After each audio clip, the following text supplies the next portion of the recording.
Hello everyone and welcome. Over the past few weeks, I've been using my newest coffee toy, the FreshRoast SR540. I've always wanted to get into coffee roasting, but the opportunities were never there in the cafe. So I considered my options and I settled on this guy for home roasting. Side note, if you want to know what other options are out there, I did a video recently which I'll link here, and hopefully that can get you started. But for now, let me walk you through the FreshRoast. We'll talk about its functions, about what it does well, and some issues that you might face, and whether I would buy it again. So the FreshRoast is an air roaster, meaning it uses a fan and very hot air to blow up into the chamber and roast the beans. Looking at the buttons here, you have a single dial to control your options. You can change fan speed, power, which is essentially the temperature being provided, and the time of the roast. With a quick flick of the dial, you can also view the temperature of the fan, which is a really nice feature. Once you're ready to stop the beans, the last button there is a cool down feature.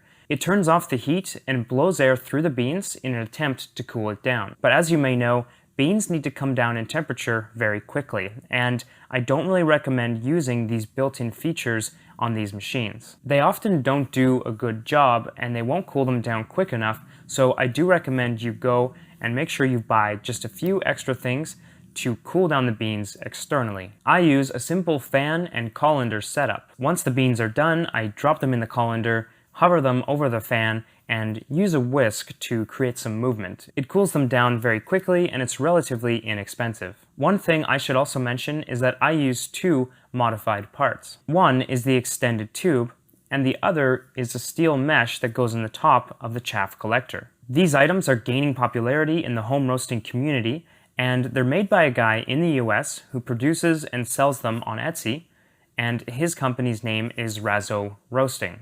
I'll leave a link in the description so you can check them out. The extended tube has a thicker glass, which is great for heat retention. It also increases the batch size you can run by about 50 to 60 grams because the skinnier tube makes the air more powerful and it has more room. The mesh parts increase the airflow by making more openings in the top, and they also help to prevent the beans from getting shot up into the collector. Honestly, these parts seem to solve a lot of the commonly noted problems with the stock machine, so I'd recommend getting them if you can. They do add about 200 to 300 Canadian to your setup, depending on the shipping and the conversion, but I thought it was worth it. So how has it been roasting the coffee so far? It's actually been really fun. I've gotten some very solid roasts from it, but it did take some trial and error. For instance, even though you could try the max batch size of around 120 grams or 220 grams with the extended tube, I found that the best results for me were a much smaller batch size, around 110 grams on the extended tube. If you use too big of a batch, the air will have a hard time moving the beans around and roasting them evenly, so you'll have some that are very dark, you might have some that are still very light. I totally get it if the batch size is too small for some people, but I like to do a small batch and move on to the next one as quick as possible, and I guess that's why this is such a great learning tool. It was also a bit tough getting a handle on the power and fan controls. I noticed that dropping the power, even by one, had a significant effect on the temperature. And you've got to be careful with it unless you're already at a high temperature and you're ready to come down. And then the fan setting was actually the most useful for increasing the heat, but not by increasing the speed. Instead, when you decrease the speed of the fan, that's when I noticed that the temperature increases significantly. My theory on why this might happen is that the beans are moving less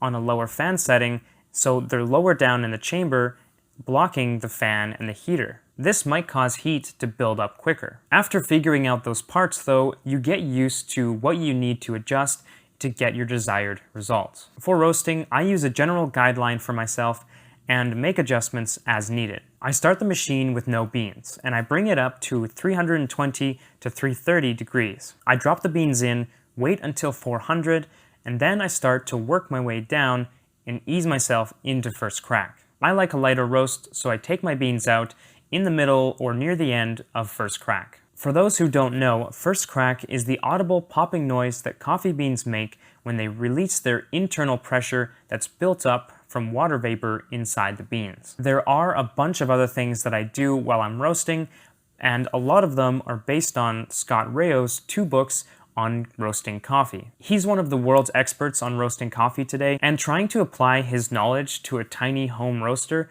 has been challenging. But I'll have to make a different video on that with the exact approaches I take to achieve the best results. So, do I recommend it to someone considering home roasting? Yes, I do. It has a little bit of a learning curve, but so do most dedicated home roasters. The main thing you want to get good at early on is knowing when to pull your beans from the machine at your preferred roast level. And that's partly determined by the color, the sound, and the timing of the roast. One helpful way to track your roast development is actually to weigh your beans before and after the roast and calculate the weight loss. Green beans lose a decent amount of weight in the roasting process, and a range of 13 to 15% weight loss is often considered a light roast, 16 to 18% is a medium, and anything over 20 is going to be pretty dark. You don't have to stick with these categories, but they are useful starting points. I had a weight loss once of around 13%, and when I tasted it, it was definitely pretty sour and underdeveloped. So I knew I needed to develop the roast a little bit further, and the next one I did was around 14.5% weight loss, and it was so much better. So I do suggest that if you track anything, it's the weight loss, because it's one of the best ways to get a feel for how light or dark your roast is when you're just learning. That's about it for this initial review. I'd definitely buy it again if I went back in time. It's a great learning experience for a good price. It also leaves you room to expand and do more in the future.